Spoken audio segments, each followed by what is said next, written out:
Welcome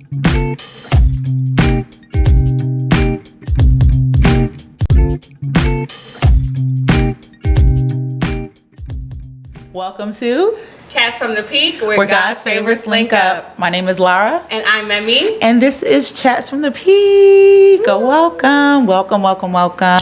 So for those of you who are new here, welcome and thank you for joining us. This is Chats from the Peak, which is an extension of our marital support platform called Marriage Pinnacle, where we are geared towards millennial couples of color, providing resources, social relationships, and community building. We believe at the end of the day, healthy marriages are the cornerstone for healthy families, which are the cornerstone for healthy communities. That is really what we stand on. And so here on Chats from the Peak, we talk about different things, different perspectives pertaining to marriage and relationships, and really ways to bolster strengthening marriages. Good job. I'm not going to mess with Emily today. I'm not going to ask her to add anything. She did that. For those of you who are joining us via audio, Memi is still in the throes of her beautiful teeth journey. And so she's going to talk, but just not. Yeah, the spiel. Yeah. Just going to leave it to me. Yeah, I'm just going to, you just do it so well. That's why we're a partnership. We balance each other so Where well. I'm strong, you can, I just pick it up for you. Where I'm, okay, all right. Yeah, where you're strong, I just let you do your thing. Where you're weak, I'll come in. I love that. I love that for us. I love that for us. I love that for us. But yes, thank you for joining us. If you're new here, like we said, you should comment below. Let us know anything you want to know. The topics you haven't seen, maybe let us know in the comments, and we'll make sure that we record an episode specifically for you. Just for you. So this episode is sponsored by 101 ways to reach the peak. Our little babies right here. Our conversation cards are here, and myself and Memi put a lot of time, effort, and money in getting it right. And getting it right. So you can order your deck. We have a deck for you. We have a deck for our dating and engaged. We have a deck for our married. We're working on different decks. Stay tuned for those as well.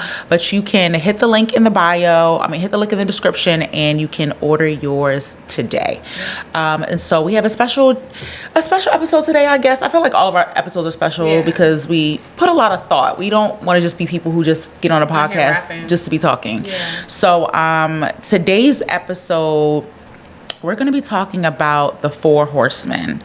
And so being a psychologist and being in the relationship space, we really understand aspects of relationships that really make it difficult, make it hard, right? And so one thing that you're always going to hear Memi and me talk about is communication, conflict, and how you resolve it, how you enter it, fighting fair. Those are things that we really think are important. And so today we think we're going to get into the nitty-gritty of conflict resolution and fighting fair. Yeah. And today is going to be more like educational than we normally do. Yeah. So, which is fine. Yeah, if you want to pull out your pen and paper, do that. And take notes today.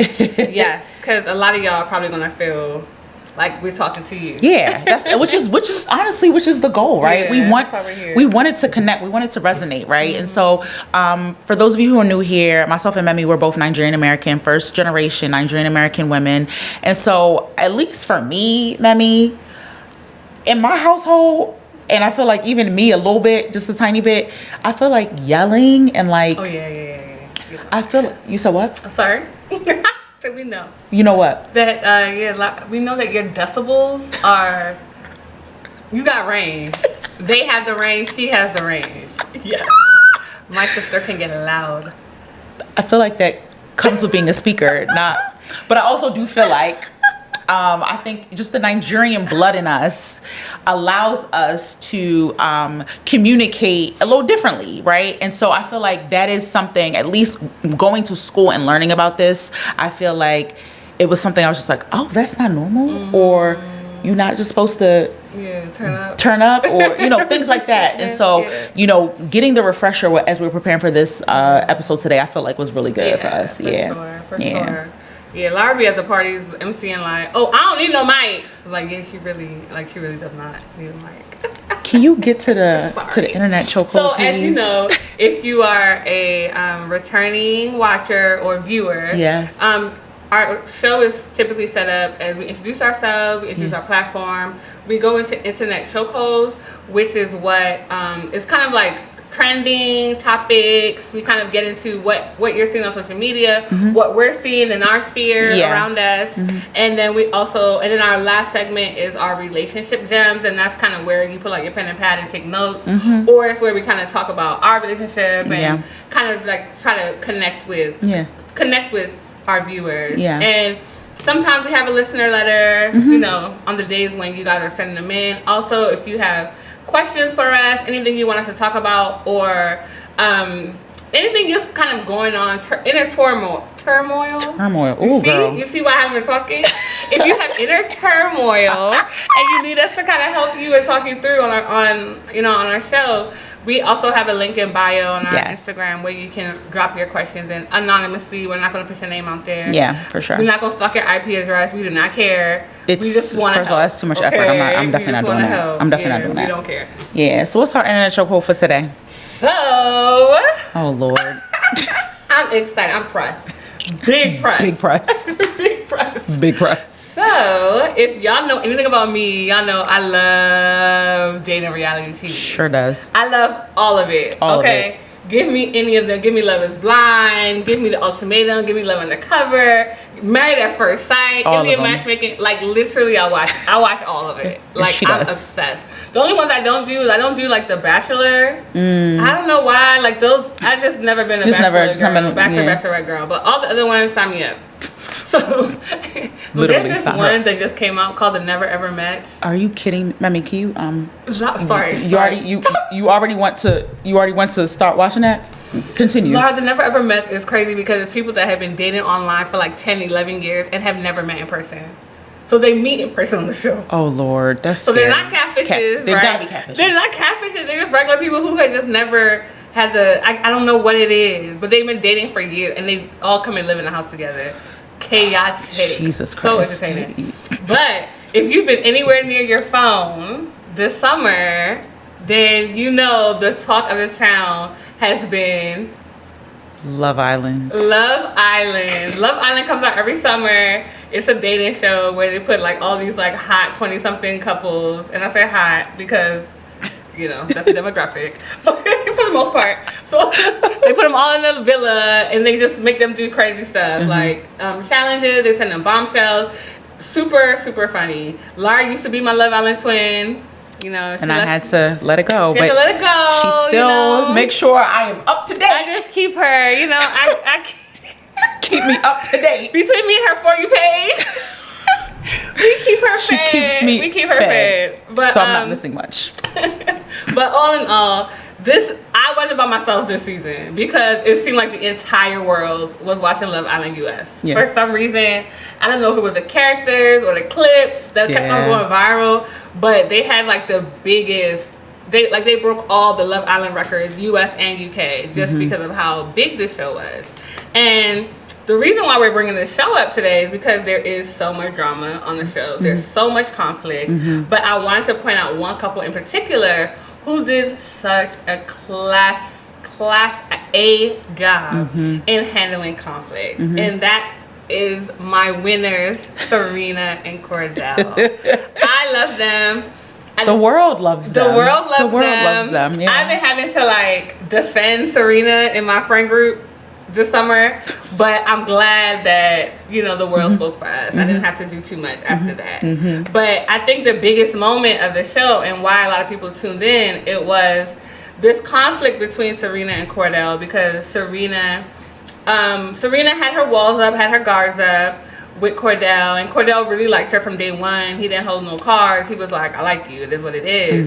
And then they do this thing where they send all the couples, they split the couples up. They send the boys to Casa Amor, and they keep the girls in the original house. They bring in a whole new set of people to kind of like entice, temptation, basically.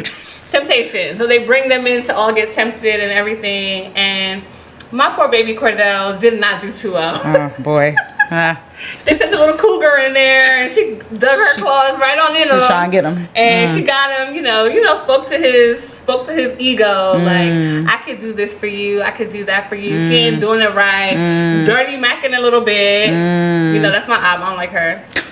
You know, not her in real life, but the character. But all in all, Cordell came back. His original girl, his OG girl, Serena, was incensed. She was livid. Yeah, the clips, I did not know what was going on. Absolutely livid. I made Lara watch the entire thing. Yeah. She went off on him. She did. Right? She did. And the way he handled it. Yeah, I would have to say top tier. To be 22, like the boy is 22 years old. Yeah, top tier. And he handled it with so much elegance and class. Yeah. Like, it could have so easy, like even his friends was like, is that what you want in a wife? Like, you sure you want to marry a woman like that? Like, and then she's like a little tiny dark-skinned black girl. So, you know, you get that like angry black woman. That's the narrative that gets painted, that could have easily went left. Yes. But because of how mature he was in that situation, and even now, like in all their interviews, people keep wanting to talk about that moment. And and they were like, she went crazy on you. He was like, she didn't go crazy. Yeah, she was just expressing herself. Emotions. He's very emotionally intelligent. I will give that to him. Absolutely. And I just want to give him credit, and I want to shout him out. And I want all the men who have like wives that fly off the handle, you know, go watch that. Not excusing your wife. And like I said, I was not excusing Serena. Yeah. Because Serena did the opposite of what we're going to talk about today. Correct. She was on the Nazi side. On the misbehaving side. Yeah. And Cordell was more on the this is how it should be done side. Correct. She was like, I like cussing you out. He was like, you're a POS. Yeah. And he was like, tell me why I'm a POS then. Yeah. Like he wanted to hear. He wanted her to get it out. Yeah. He wanted to understand where he was coming from, so that he could now have the space to sort of explain why he did what he did. And it's interesting because, you know, in that clip, it very easily could have gone left. It could have easily, because the thing is, right, what happens and what we say all the time is, right, it's not about what you do, it's how you deliver the information, right? So I could tell Memi from here until tomorrow, I was like, Memi, like, you're not pulling your weight. I could say something like that to her. Or I could say, Mems, like, what's going on? What's on your what do you have going on outside of what we're doing here that's making this feel like it's all falling on me, right? You know what I mean? And I feel like communicating the same thing but doing it in a way that it can be received makes conversations go 10 times better. And I feel like because of how emotionally intelligent Cordell was, again, I don't know anything about him. I could only go from that clip, but seeing that he was able to take accountability, which is number one. He took accountability. He did not deflect. He did not, because easily the conversation could have gone to how she's talking to him as opposed to what he did, which really was the focus. You know, he was able to take accountability for what he did, for his transgressions, and say, yes, how you're expressing yourself, get it out, and let's talk about it so we can resolve. And that's exactly what they did. And that's exactly what they did. She went off the handle. She did her big one. Like she keeps saying, I did my big one. And then she sat down. And another thing that I give them credit for is he was so honest about it, right? Yeah. He went down the list. He was like, I did this in Calcer. The girl kissed me. She did this. I did that. I said this. I said that. Yeah. Because they do this thing they call movie night where they replay everything that happened. And so he did not want her to be surprised. Correct. So the things he did well was he let her express herself. Yeah. He did not isolate her. Yeah. He stood right by her. He followed her around. She was walking around. He did not leave her side. Yeah, so she felt safe. Right? Agreed. And he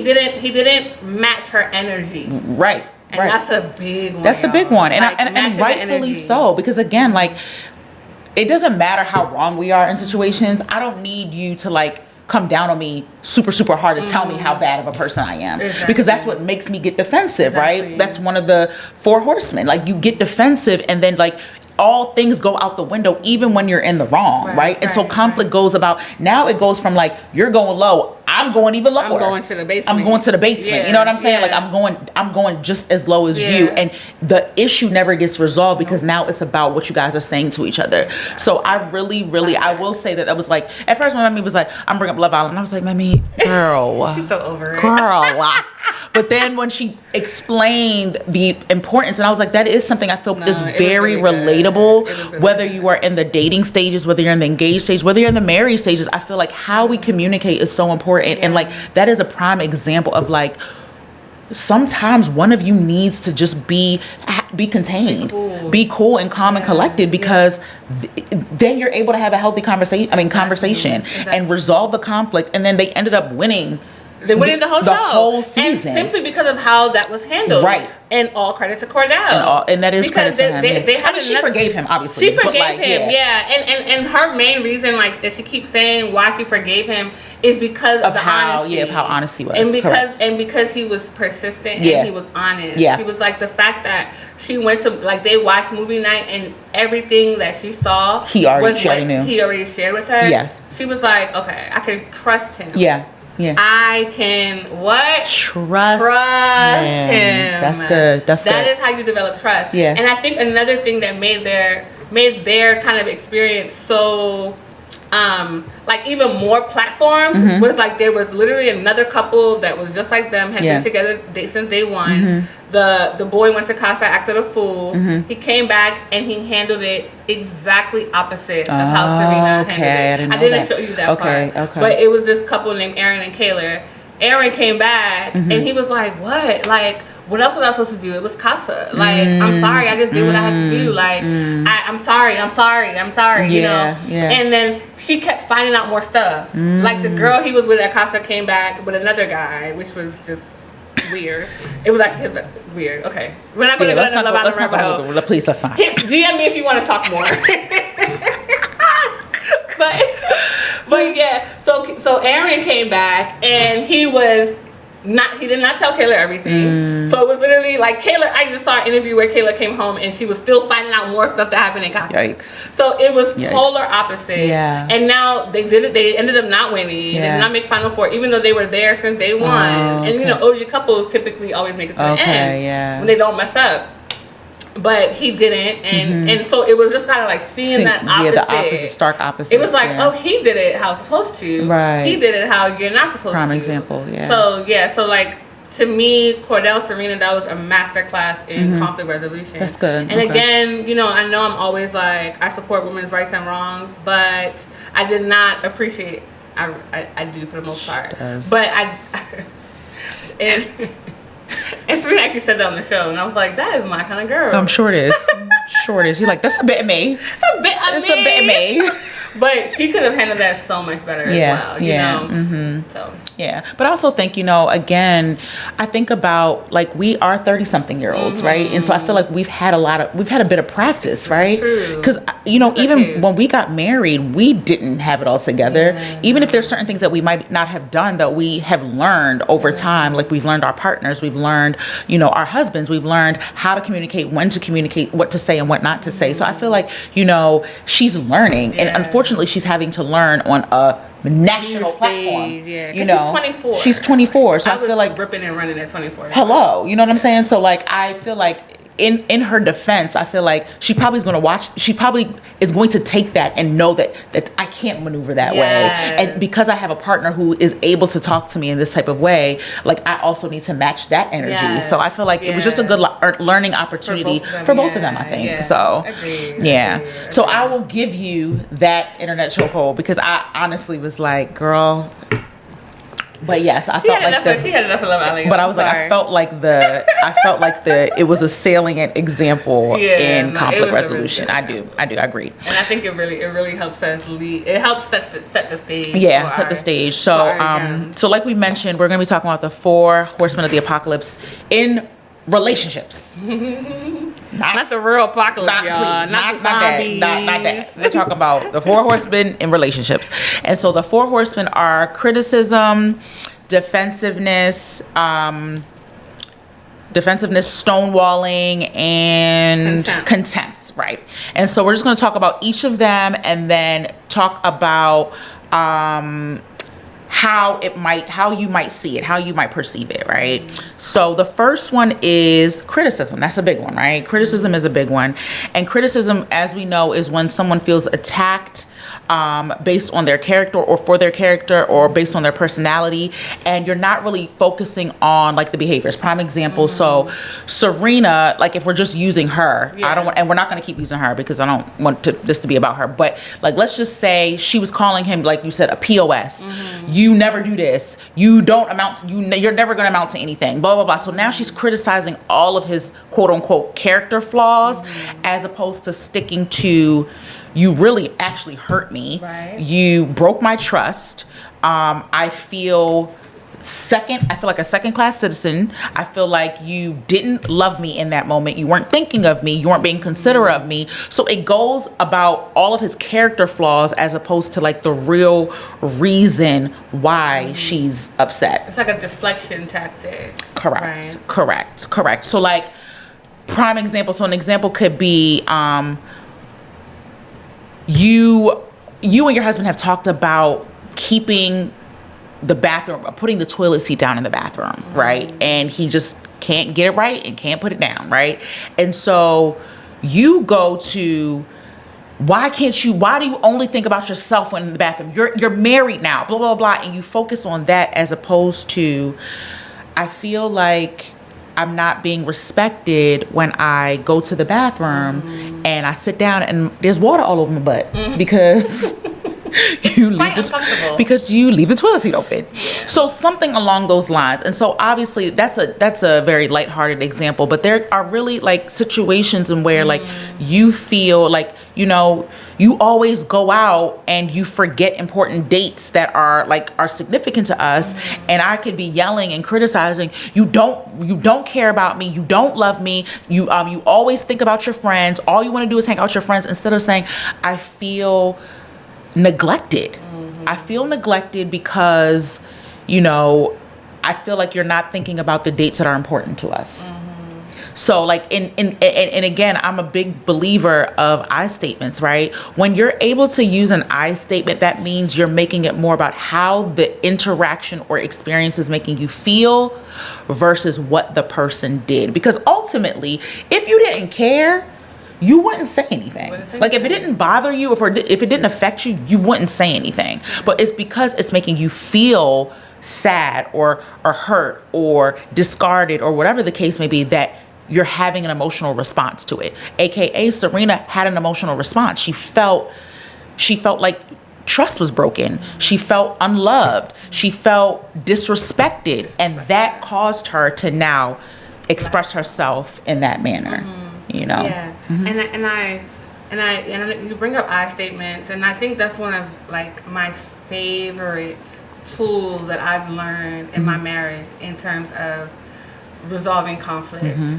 I cannot tell you how powerful I statements are. They are. Like once you get into an argument or a debate, or you know, and a lot of times in marriage, it's not even like, I don't know if it's because we've been married like a little bit longer. I don't have as many arguments anymore. Like we don't have as many like blowout fights. Maybe like once a year or something. You know, agreed. Not because we're perfect, but it's because what we do have are more sort of like underlying, nagging. It's just like under the surface. Like you kind of feel like annoyances that just kind of flow. You know, it's like it never really comes to an head. But it's like you notice little things and you're just like, oh, that gives me the ick. Oh, I just want to choke him. Oh, like, you know, or he does the same to me. But it's like what I realized is in addressing those little like small little naggies, right? It's like, hey, when you do that, I don't really like I don't really like that. Like holidays, right? I have to always like, it took me a while to kind of express like how important holidays are. Like I do want something for Valentine's Day. Because it is not every day. It is Valentine's Day. So you should memorialize it with a gift. With something. Like, girl. It is not, Valentine's Day is every day. Oh, is it? Is it? Because I don't see gifts every day. Doesn't feel like I don't get chocolate every day. So on February 14th, it would be nice to get something. I don't know what people don't understand about that. no, it's not every day. It's not every day. Like, yes, I get love, and I feel loved every day. I feel, that's not the same. I feel loved every day sometimes. It's just not. If that's the case, we can say Christmas is every day. And Christmas is not every day. It's a holiday for a reason. Yes. Is it manufactured? Yes. Absolutely. Is it manufactured because women like to feel loved? Yes. Absolutely. Sign up. Sign up. And if you don't like it, that's okay. We're not talking to the girlies that don't care about us. We're talking to the girls that do. That do. Okay? Yeah, our sisters. Like, what's up? Give me something. Give me something. So it's like, bringing that up is not in so much like, dang, like you just don't care at all. Like you're just so self-centered. Yeah. You're just stuck to your beliefs. Like you don't care about nothing that I care about. Yeah. That's not how that would not go well. Yeah. Right? Right. That's coming in combative. That's coming in on smoke. Yeah. Like I'm criticizing him. I'm criticizing his values. I'm criticizing what he stands for. Yeah. If he doesn't believe in Valentine's Day or he thinks it's manufactured, blah, blah, blah, blah, blah, I'm attacking that. Like, instead of me just saying, you know what, like, I get how you feel about Valentine's Day, but when you don't acknowledge it, it makes me feel. Use it, ladies. Come on. I feel. There you go. I feel unimportant. Yeah. That you have this little weird thing you're stuck on, and I'm not enough. Yeah. To make you just say, girl, it doesn't matter. It's fine. I'm just gonna get her something. It's gonna make her happy. Yeah. I'm gonna just do it. Yeah. I feel like I'm not valuable enough to you to just make you just do it. That's good. Like you really want to stand on business that much. Yeah, that you just can't fold. That you ain't just gonna give me some roses. Like it's that crazy. deep. It's crazy. You know? I'm definitely not asking for roses every day. No, like why? Yeah, I'm not. I got my own roses. But you know, I'm not going to, but I get what you're saying. I get what you mean. Okay. I like that. That's good. You know, so that's criticism, number one. Number two is contempt, right? So contempt is expressing disdain or superiority over your partner. You're using sarcasm, ridicule, name calling. Your body language is real off. It's the neck rolling, the eye rolling, all of that. And it really is it's the most destructive out of all of the four horsemen. So out of the criticism, out of the defensiveness, out of the stonewalling, it is the contempt. And that when we see contempt, we're not in a good place. We're not in a good place. Yeah. Because at the hallmark of it, it shows a lack of respect, right? It shows a lack of respect. And so we can see this expressed through sarcasm. We can see this expressed through mocking. So like, let's just say your husband, and this is not ours, we're just talking about in general, it's like your husband decided to help you take out the trash after like you've been asking him week after week after week. And so this fourth week he finally gets it done.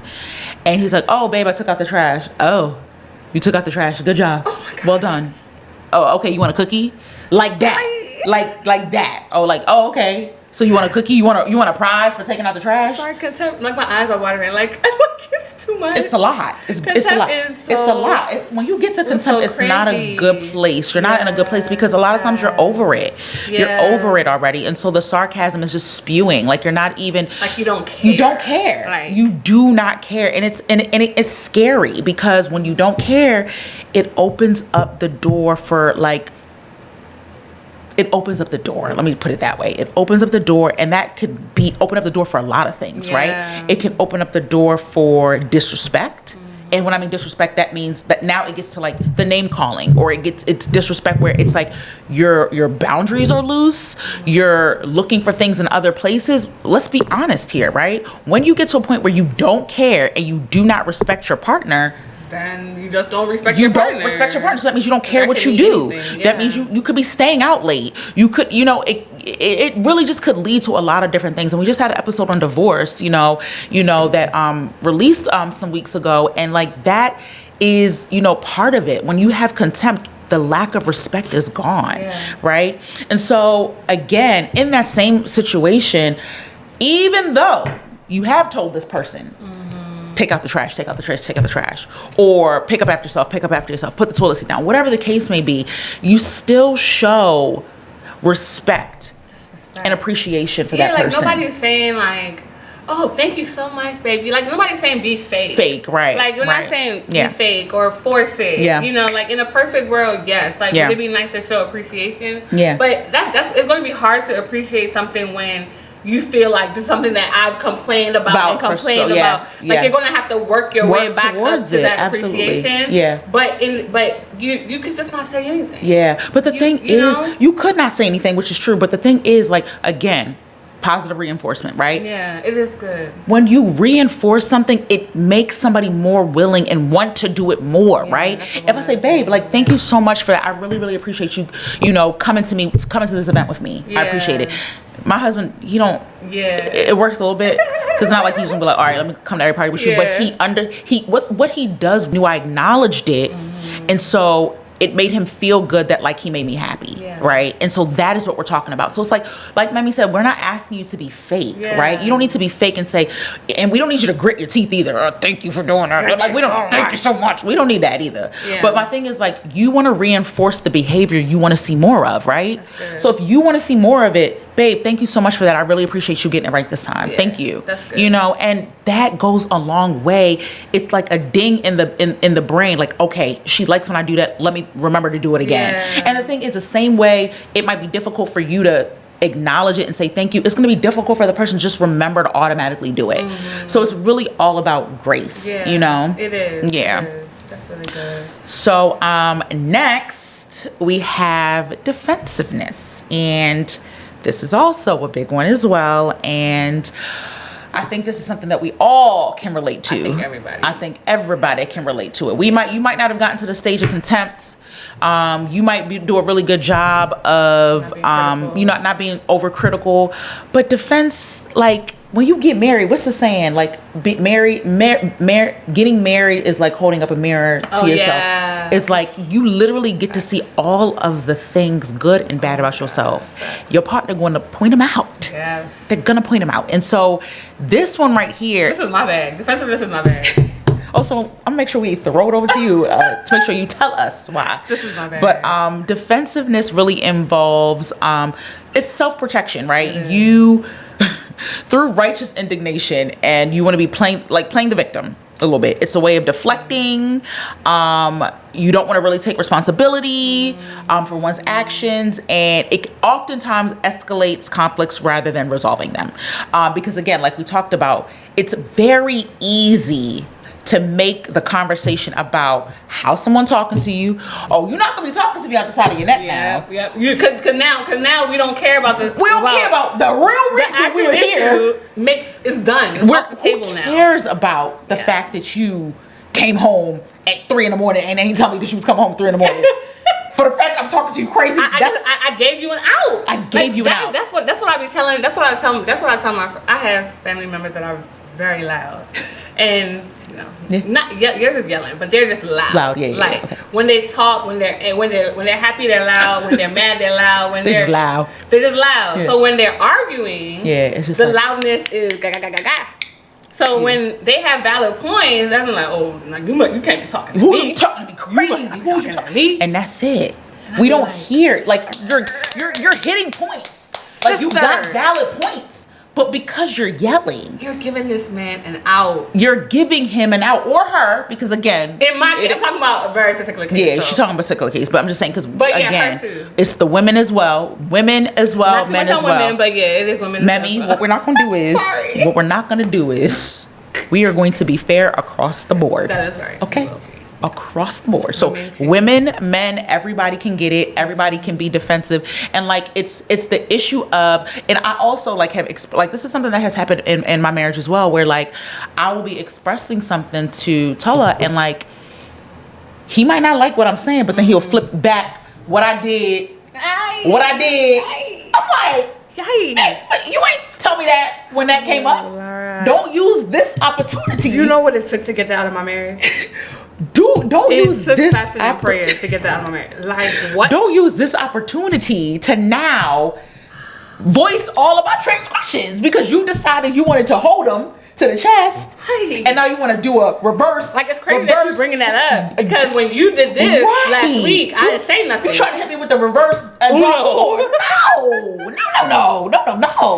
You're not going to reverse draw 4 on me. That is such a diabolical tool. Like, it's diabolical. It is diabolical. You holding this one draw 4 in your hand so you can smack it down. We had to, like, that is a boundary I had to, when we are talking about this, objective. Let's stick to the facts. This is it. If whatever you want to talk about, we can talk about that. Like, you can literally bring it up next week. Yeah. Tomorrow. But not right now. Not right now. Right now, we talk about this. No right here. more. 1 through 5. Oh, that's 6 through 10. Another day. If y'all could get that out, that will do wonders.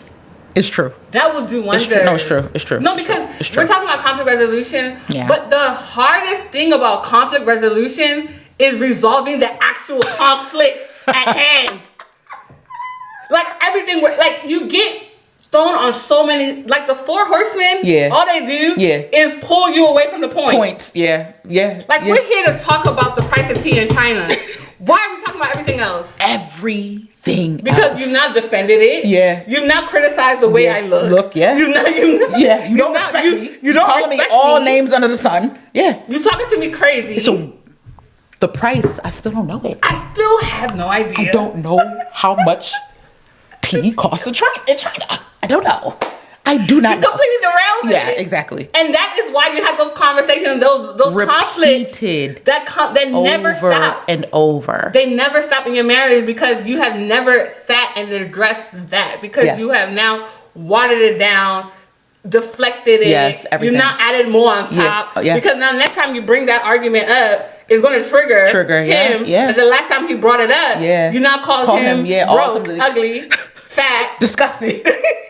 Every name on that he ain't worth nothing. Yeah, exactly. You've now built in all those things, so now there's more rubbish attached to the actual problem. It's true. It's so good. That's so good. Like it's true, and I feel like think about it. We're not talking about any specific conflict here. We are talking about the things that make resolving conflict difficult. Yeah. So that's a whole separate conversation.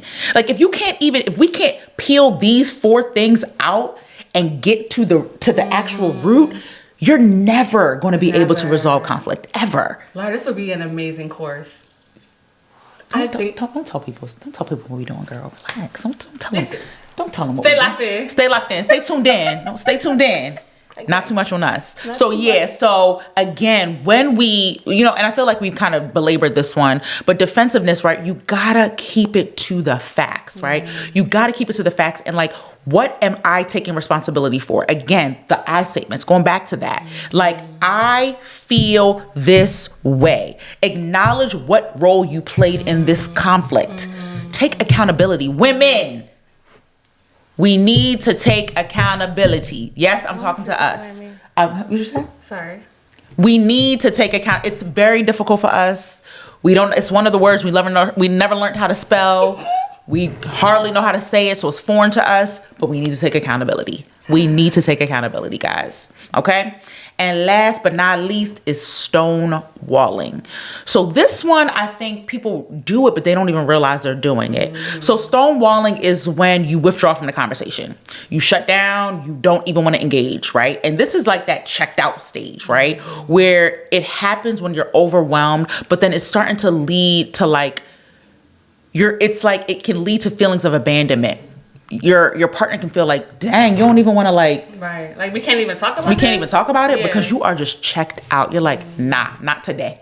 So it's not just the feeling of overwhelm, because again, think about it. You just came back from work. You just came back from work. You had a long day. You've had to do all of these things. Then you have an argument. That's different. But it's this idea of like where you are withdrawn. The silent treatment, right? The silent treatment. I'm not talking about this no more. Yeah. Like, I'm just, okay. Like, I'm talking to you. So I don't think I'm going to give this an example, and I don't think that my husband was stonewalling me, but it can feel like stonewalling. I use my words, right? And so I will write a whole paragraph. And then you hit me with K. You hit me with K? The K is crazy. You hit me with K?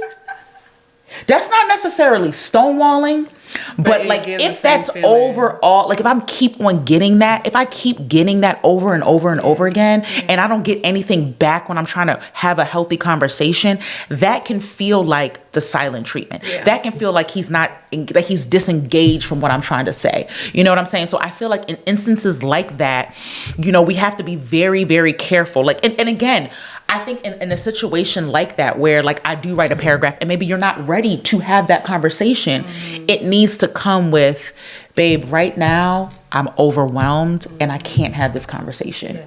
I can't. Right now, I cannot talk about this. It's just too much for me. Yeah. That is better than ignoring, than shutting me out, not responding, not engaging. Because again, that is where I can feel like stonewalling. And so again, that goes back to like, I think that goes back to like our acronym of talk, right? You know, and we you know, that's on our page or whatever. And that's one of our courses is talk, because we feel like we need to now, after all of the things have been parsed out, you're not stonewalling, you're not being defensive and all of the things. How do we now revisit conversations, right? How do we revisit conversations? And I think that's really, really, really important. Agreed. Yeah, I definitely feel like this is such a, like this just has to be a teaser, because we could literally talk about this for hours. Yeah. And just in terms of what does conflict, like how does conflict eat away at your relationship? Ooh, child, girl. Like line by line, day by day, second by second. Like I know people, I always talk about the recurring arguments because that was a big thing for us. Like our thing was finances, and defensiveness was my thing, right? And you talk about accountability. That is, I took accountability, but I only took it within myself, and my accountability was more like shame. You know, I felt ashamed because of how I handled finances, and so when Dapo would talk to me about it, it wouldn't be like, babe, I understand that I really messed up. It would be like, I don't understand why you always clocking me? Like, why you always... Are you counting my pockets? Like, yeah, why you in my pockets? Like, I got money, I make money, like, you know, and it would be like, oh, but she spent this. And I'm just like, okay. You know, like, it was very, very defensive. And it was like, I never expressed to him how it made me feel. And it wasn't until he used his I statements, right? Because we went to therapy and I understood what his I statements were around finances. And when I say completely game changer, understanding how I handle finances affected him. Knowing, like, him telling me, I feel you don't respect my effort. I feel like I'm bending over backwards and you're just kind of like, you don't care. I feel like I have the whole family on my back and I don't have a partner. Wow. You were like, ooh. That's Mr. Krabs. Mr. Krabs. That's Mr. Krabs. You what? Like, what? Yeah, that's crazy. Never, like... Yeah, never. Because finances was something that I struggled with. Yeah. And just individually, like, jointly. And so it was something that I internalized to be, this is my problem. Like, why are you in my business?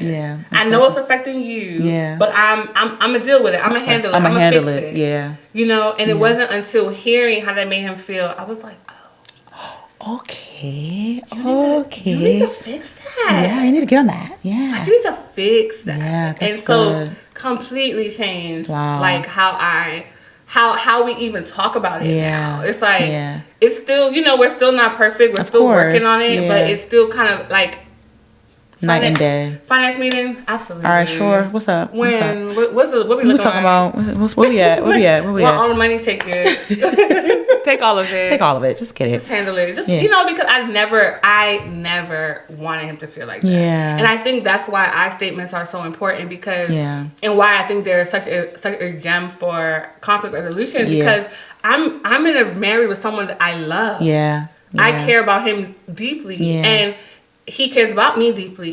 So when you use I statements, you're kind of speaking to that love that the person has for you. Because it's like, bro, I know you love me. I know you really care about me. So this don't feel good. This don't feel good. It doesn't feel like, good. I don't like the way this feels. And it's good. Like the other person hearing that, if they're not in their defensive, if they're not in their, ego, yeah, they're able to see like, oh, I don't want her to feel that. like that. Mm-hmm. So let's fix. Yeah, let's work on it. That's good. So that's the. So that was so that you felt like defensiveness for you was in your marriage. Yeah. See, I get. Oh yeah. I feel like, okay. So speaking for myself, I'm not going to speak for Tolo. I'm speaking for myself. I feel like even though I gave the example of stonewalling, that was me. Mm-hmm. What? Silent treatment. You like silent treat? Who? Silent treat. It's like, bad. Something I do. Ooh, child. No, it's bad. Like especially when we first got married, and it's crazy because when we got married, I was like one step away from being a psychologist. Like, so it's not even like I did not know you knew what was going on. But it when I tell you, and mind you, I would preach it. We need to have better communication. But I will. You're not talking. All right, then. Like bad. Like stonewalling for me. Mammy, it was bad. Like I could go. I can't even form my lips to say how long I could go. Tell me later. I'll tell you later. Scared. And don't ask in the comments because I'm not telling y'all in the comments. I could stretch it. And it could be, and the thing is, I'm not laughing at you. I'm just laughing at like the concept. It's bad, and what makes it worse is because like knowing the value of I statements and knowing I could just say I don't feel loved when you do X, Y, and Z. It's almost like I wanted him to be a mind reader, and I felt like if I am silent and if I'm giving you the silent treatment and I'm giving you one word answers, that you will see how you hurt me and I'm hurting you. But what? Like it's so toxic. Oh my, like I look back embarrassed. Like it's very embarrassed at how I could stretch it, Mammy. I'm telling you. I can't wait to hear let's talk about Valentine's. I can get an example of Valentine's Day, right? Like if I didn't feel like, let's just say Tola gave me roses. I'm like, all right, the roses is nice. Where's the gift? And because we already know love and languages. Because you know love, like, because we talked about love languages. Check out our love languages episode. Love languages is gifts are my love language, right? Because the thing is, it's like, yes, Valentine's Day is for me, but I'm always coming correct for Valentine's Day. Like, it's not about just me. I'm getting my husband something every time. But again, he don't care about gifts. It's low on the rating scale for him. He don't care. But because I am always going to, like, I receive and give gifts as my love language, I'm giving a gift. So it's like, this is not like one-sided for me. So when I feel like I know I racked my brain to get you something special, and I feel like you were like half-hearted it, and you kind of did it because like you may have forgotten it was Valentine's Day because it's not important to you. So you stopped the giant to get my, like something like that. And I'm not saying that necessarily as an example, but like something like that. I just didn't feel like the thought was put behind it. Bruh, I'm gonna take the flowers, but you not getting too much more out of me. You not getting too much more out of me. And I feel like that is what I used to do. Like, and I would carry that on. Valentine's Day is February 14th. When's the leap year? When a leap year? February 29th?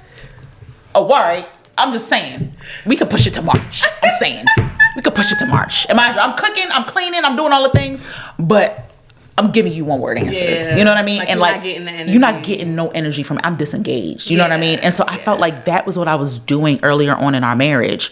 You know, for those of you who don't know, like me and Tola dated long distance. We known each other for a very long time, known each other since we were little, but like we dated and got married. We were long distance, you know? And so those things that probably should have been dealt with in the dating phases because we were in each other's space all the time. When we first got engaged, when we got married, we didn't deal with any of that until we were in the same space, which was a couple years into our marriage. So it's like a lot of those things did not get checked off the list until late. And so it just made things really, really hard for us. So conflict resolution, this is a big one for me because I felt like I really had to work at getting that out of my marriage and not being that person who just could not express how it made me feel when he did something. So, and it's ego too. Oh yeah, for sure. Ego in there. Oh yeah. And it's hard, and there's no place for ego in conflict resolution. There's none. So, if you're really trying to make it work, if you're really on both sides, if you're really trying to make it work, yeah. So those are the 4 horsemen, and I think that like, do you feel like now, like even like being 12 years in, do you feel like all of them? Do you feel like you're having to deal with any still? I don't. I feel like defensiveness is sort of like my go-to, just in general. Like, even in any type of conflict, my go-to is always like, what you mean? Like, I'm perfect, Because? Because, what do you mean? Because what do you mean? How dare you come to me with anything? Yeah. So, I feel like I'm always going to have a little bit of defensive in me. Yeah. But I think it's like the maturity and because I'm not really, it takes... For me to get to contempt. Contempt. That's crazy. Contempt is tough. Yeah. And stonewalling is hard because I'm a in your face type of person. Yeah. And criticism, I'm that's not my go-to. Yeah. Because I'm not a very critical person in general. Yeah. I'm a very sort of if you like it, I love it. It's great. Fairies and rainbows. Yeah. That's my personality. Yeah. So I'm not a very critical person in general. So defensiveness is kind of where I live. Yeah. That's my bag. Yeah. So it's whatever. Even if you were to come to me and be like, Mimi, I would probably start with defensiveness. Like, what? Why would you come? Yeah. So it's I would always have to remind myself to listen, digest it, understand, ask questions, to get better understanding before you kind of now try to defend yourself. Yeah. That's good. And I think that another thing with conflict resolution, right? Like we said, I think when you're able to be honest with yourself, right? Because my thing is you not being real and saying you struggle with defensiveness or you got a little bit of the silent treatment gene in you. You know what I mean? If you're not willing to do that, like I said, you're always going to revert back to the same type of conversations. And so even something I tell patients in therapy is that, it's not about the little instances, right? It's about the themes, right? The themes always come back around. It might be your mama today, your grandmama tomorrow, but the theme... you are you everywhere you go. Everywhere you go. It's just a different situation. But it's at the theme, if you're not getting to the root of it, it's always going to be a conversation that comes back up every single time. So self-awareness is that's being self-aware. You know what I'm saying? Again, that accountability, that self-accountability, being aware of the areas you are lacking, because when you're able to be honest and transparent with yourself, it allows you to then accept it when somebody's giving you that feedback yourself, right? You're like, yeah, I do. You're right. But when you're not even able to see what you do, you can't even acknowledge don't give it a silent treatment. You can't acknowledge when you're defensive. Then you're always going to have these type of conversations, or these 4 horsemen are always going to be situations that pop up. Go to therapy. I didn't need to guess that's what she was gonna say. I already knew it. Go to therapy. If you haven't figured it out now, and you about to be 40, that means you can't do it on your own. Okay. Our little episode ain't about to be the icing on the cake. Go to therapy. We need help. We'll put links in the bio. Yeah, get a therapist. Help, get a therapist. Please. Get a therapist. Do we have a listener letter today? Oh yeah, looks like we do. It's been a while. It's been a while. It's been a while. Send these letters in, so thank you to whoever sent this in. Okay. Am I reading or you reading? Let me test it. You can read. All right. Dear Marriage Pinnacle, hi, Dr. Laura and Memi. My wife started sending me your posts on IG a while back. So when I found out you guys had a podcast, I thought I'd try it out. I'm pleasantly surprised at how much I enjoy listening to you, and I feel like I'm a lot like your husband's. Aw. So since I'm part of the self-proclaimed nice guy club, I'm hoping you guys can help me with the issue that's been weighing heavily on my heart. I've been married to my wonderful wife for 5 years. Congratulations.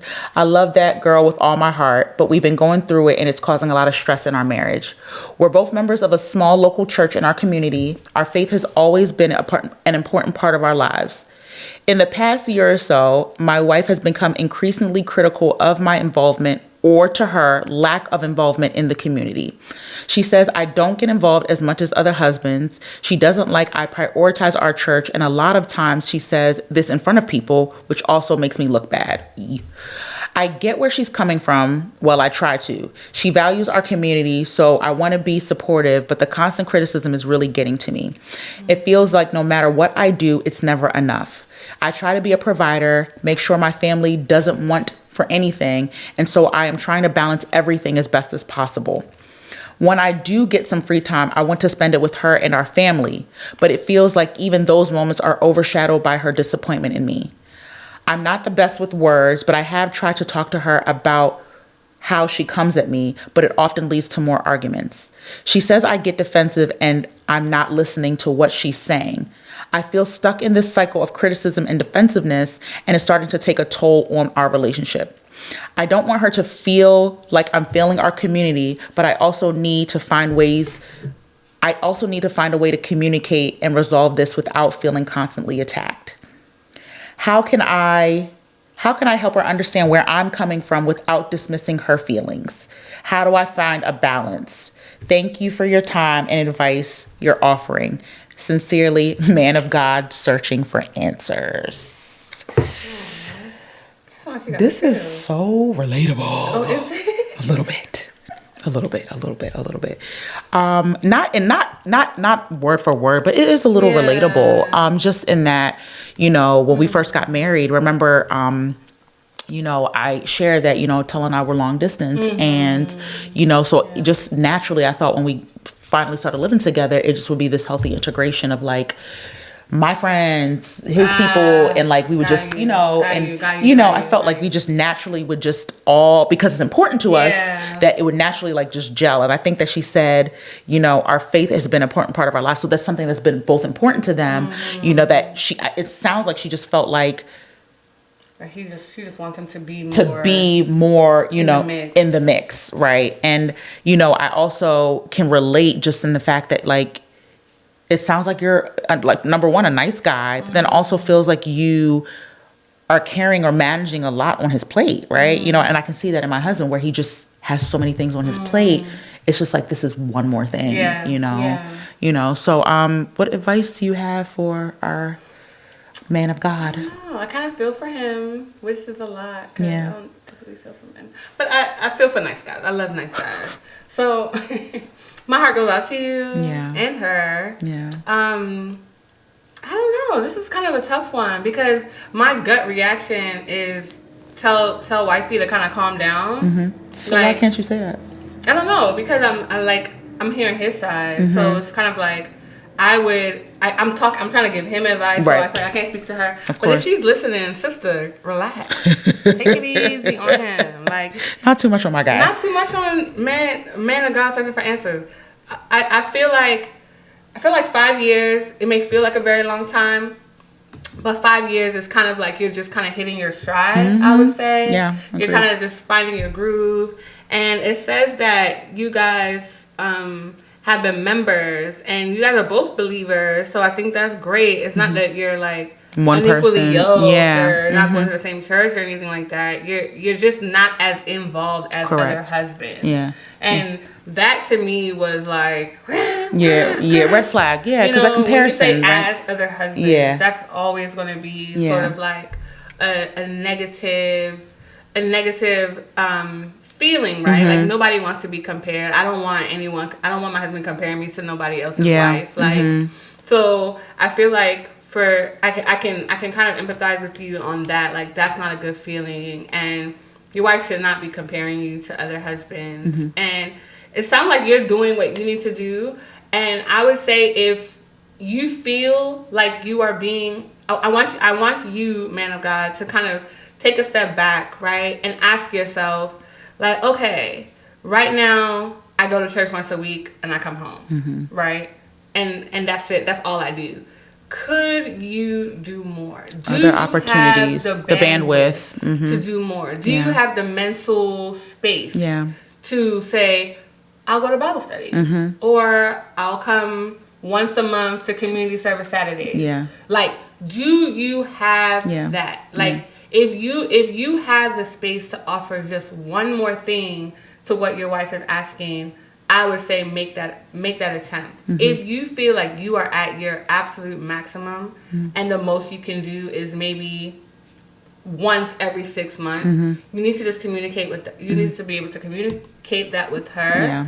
And she also needs to respect your time and your boundaries. Yeah, that's true. That's good. You know, part of being what my mother used to always tell me, if you don't want to go to church, that's fine. When they go to heaven, God is not going to ask me about you.